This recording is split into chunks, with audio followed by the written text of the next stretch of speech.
All right, hey everyone, welcome to another Sapling edition of Evergreen Perspective as we continue the Charter Review Candidate series here. I'd like to introduce to you John. John, tell us a little bit about yourself. Tell us where you're running and what position you're running in. Yeah, so I'm John Bauer. I'm running for Charter Review Commission in District 2, Position 1. I'm a substitute teacher, working class as a result. Um, I'm very interested in civics. That's what my education is in, civics and history, social studies. I'm frequently a long-term sub for various teachers across the district, teaching both civics and English. Um, and yeah, I frequently attend city and county council meetings as well. What first inspired you to get involved in local government or public service? Well, I had all of this education that I didn't feel like I was using to benefit the community. I got educated at WCUV, local college, and I saw how low attended the city and county council meetings were. I was like, there's no one's really paying attention to what's going on. So I figured that if I got involved and started connecting with other people, it might actually make a difference to talk about um, local politics. Gotcha. So, how did you hear about or learn about or know about the county charter? It's not a widely known entity. A lot of people never heard of it, don't know we have one. How did that come into your sphere? Well, I've been vaguely aware of the charter for the past few years. I didn't read it until a few months before signing up for the election. Although I've seen the results of a lot of the different things that are in the charter, like the fact that our county councilors are part time instead of full time. That's something that's decided by the charter. Who's appointed instead of elected, uh, things like that are decided by the charter. Um, and the issue that got me most interested in the charter review this go around was the issue of ranked choice voting, which is probably going to be coming up again, like it did last time. And I'll explain what the policy is if you'd like me to. Go ahead. Yeah, whatever you'd like the voters to know. Absolutely.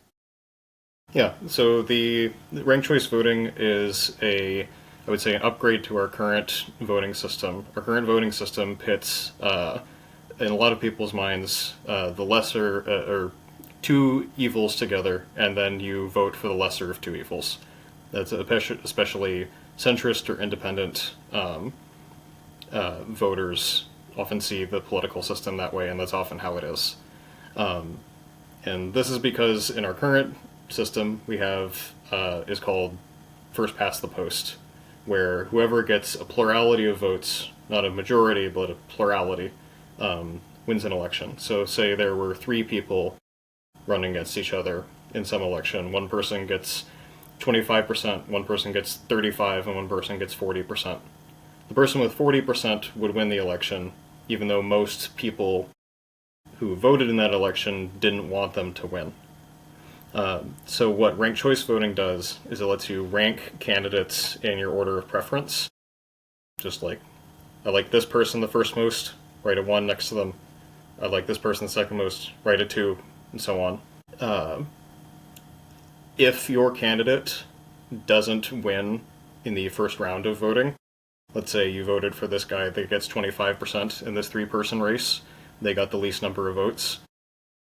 Everyone who put that candidate as their number one, all their votes will then go to the person they put down as number two. So your vote, you can vote for whoever you want without having to strategically think about, oh, well, I don't really like this person, but they're the only one who can really win, so I'll vote for them.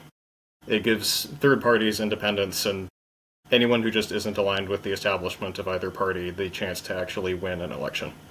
And that's why I'm in favor of it. Yeah, no, thanks for explaining that to the voters out there. And so, obviously that's an area of the charter you are interested in reviewing. Are there other areas of interest that come to mind for you? Yeah. Well, you have. I don't know if you've had Leah Perkle on yet, but I've been interested in her proposal for community forums because currently we can't. There's no real easy way for a resident of Clark County to actually talk to a counselor one on one. And her proposal, as far as I'm aware, would make it so that there are 4 times a year, I believe it's four, there would be dedicated community forums where people can go and just talk to counselors. It's like you can email them, but you might not get a reply. You can give a statement at a county council meeting, but all they'll say is thank you for your time, and then you go and sit down, and you never hear what they actually think about it. So I'm in favor of that as well. There's also a lot of discussions about for lowering the initiative threshold for getting initiatives onto the ballot.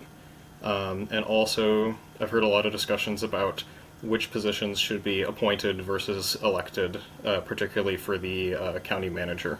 And there's a lot of discourse about that as well.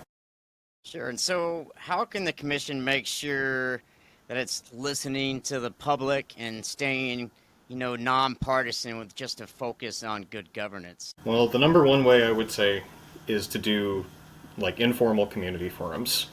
Um, I'm not sure of our capacity to do that as charter review commissioners. If we were to win, I don't know if we can like host those forums on behalf of the county. But if we can't do that, then we should be out and hosting our own events to try and get people to be more aware.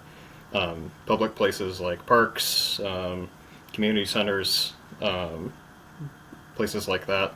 We can always do tabling as well.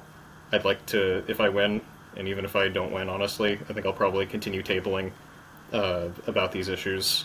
Um, yeah, the or canvassing even if we have the time and energy to do so after those other two things I mentioned.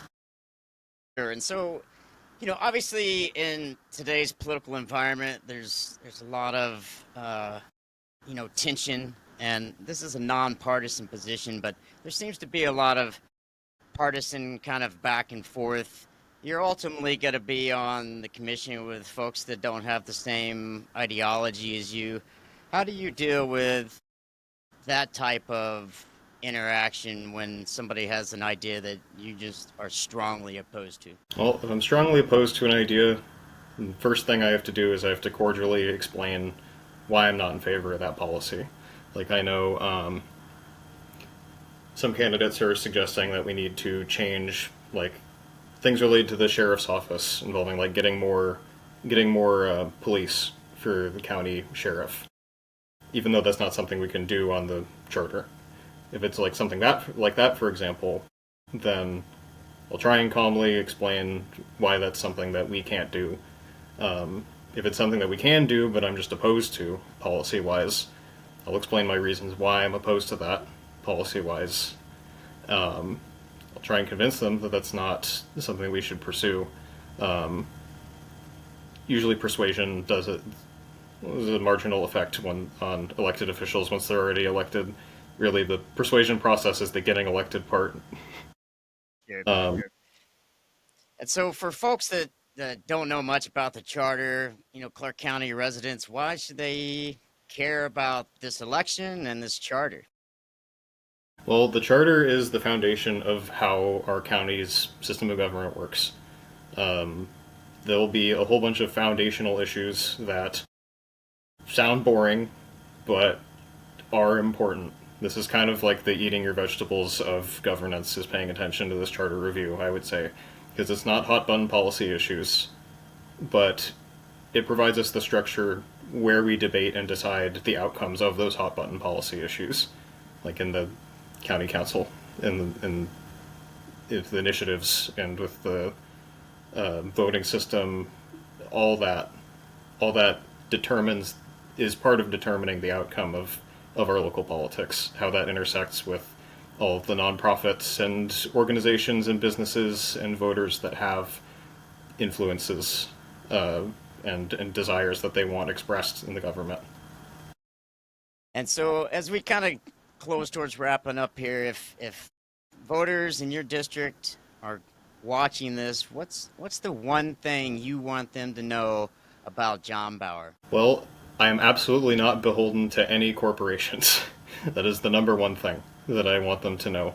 I will answer any email that you send to my campaign email. Uh, if you have an issue with any of my policies, also, I will also talk to you about that. I'm extremely willing to talk to anyone who lives in my district about any of these issues. I got you. And so, if people want to learn more about you or get in touch with you, how do they go about doing that? They would be going to my website, which is votejohnbauer.info, and they can find all my contact information there. Perfect, perfect. John, I really appreciate you coming on and letting the voters know a little bit about who you are and what you stand for. And any last words before we end here? Well, if anyone in District 2 is watching, I hope that I have your vote in this coming election. And even if I don't, please go out and vote anyways. We need as many people out and engaged in this process as possible. I agree, John, and thank you for those parting words, and I'll see you out there on the campaign trail. See you then.